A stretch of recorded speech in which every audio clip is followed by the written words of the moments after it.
Hello दोस्तों, नमस्कार, प्रणाम। मैं मंजू अपनी वीडियो में आप सभी का स्वागत करती हूँ। मैं लेके आई हूँ कजरी गीत। कैसा लगा कमेंट में ज़रूर बताइएगा और अच्छा लगे तो ज़्यादा से ज़्यादा सपोर्ट कीजिएगा।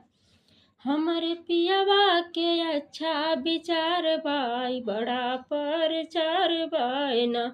हमरे पियवा के अच्छा विचार बाई बड़ा परचार बाई ना।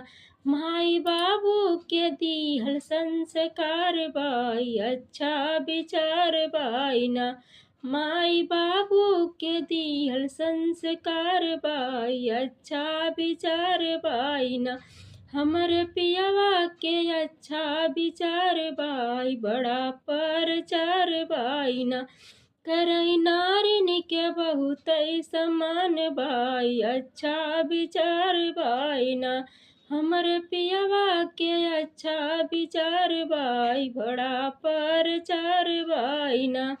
जेमना हाथ से बनाम माई बाबू के जवाम, जेमना हाथ से बनाम माई बाबू के जिया दी जवाम। माई बाबू के दियल संस्कार बाई अच्छा विचार बाई ना।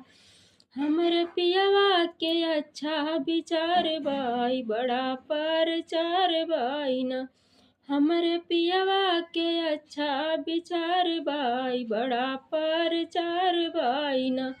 गेड़ुआ हाथ से बराम माई बाबू के पियाम, गेड़ुआ हाथ से बराम माई बाबू के पियाम। माई बाबू के दिहल संस्कार बाई बड़ा परचार बाई ना। हमरे पियवा के अच्छा विचार बाई बड़ा परचार बाई ना। बिस्तर हाथ से लगाम माई बाबू के स्वाम, बिस्तर हाथ से लगाम माई बाबू के स्वाम।